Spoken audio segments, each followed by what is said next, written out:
C'est pas si simple d'accueillir pour de vrai un feedback.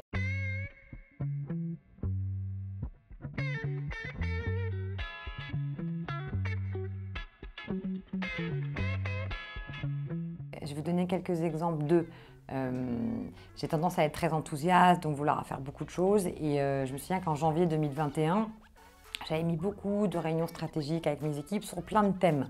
Alors, chacun était sans doute très pertinent, mais j'ai mon directeur commercial qui m'a suivi de mon précédent job, qui a eu le courage de venir me voir en me disant « Écoute Maud, il y en a trop là. Il y en a trop, chaque point est intéressant, mais nous on n'a plus le temps de bosser. Et nous on a aussi besoin de voir nos équipes, nous aussi on a besoin de caler janvier, donc faut que tu allèges. » Et donc, voilà, feedback is a gift. Donc sur le coup, tu accuses un peu le retour. Tu n'es même pas très content. Et puis au bout de 2 minutes, tu dis, mais mon Dieu, merci, il a raison en fait. Et donc je suis revenue vers mon directeur commercial en lui disant merci, tu as raison. Et j'ai décalé plusieurs réunions, allégé le programme pour permettre à mes équipes aussi de manager comme d'ailleurs je leur demandais de manager. Un autre feedback, c'est quand je suis enthousiaste pour faire quelque chose et je vais avoir Virginie, ma directrice de la communication, qui va me dire en fait non quoi, on le sent pas trop. Donc nous on n'est pas pour. Et après ils me disent évidemment tu es la chef, tu feras bien ce que tu voudras. Mais ils ont planté la petite graine et je pense que c'est important de ne pas s'isoler, de pas se couper des autres. Et en fait, se couper des autres, ça vient beaucoup plus vite que ce qu'on croit. Chacun a son petit niveau de pouvoir, on peut très facilement s'isoler. Et c'est très important d'avoir des Jiminy Cricket qui ont le courage d'avoir ce rôle.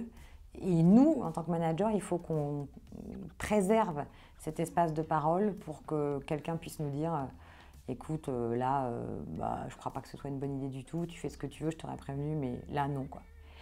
Et ça, en fait, ça nous sauve de plein de bêtises, en fait, de plein d'erreurs. En fait, je pense qu'il faut du temps pour développer un espace de parole. On n'a pas en France une culture managériale dans la proximité. Et encore une fois, la proximité et la confiance, c'est en aucun cas la familiarité à se taper dans le dos. Chacun est à sa place, mais simplement, il faut qu'il y ait de la confiance. Et la conviction, la certitude qu'on peut se dire les choses de manière authentique. Et pour ça, mon meilleur allié, c'est le temps. On va avoir un premier rendez-vous, on va avoir un espace de parole.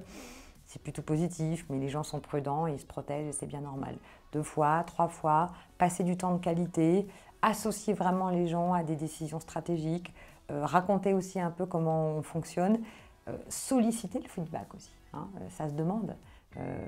Qu'est-ce que tu en penses pour de vrai?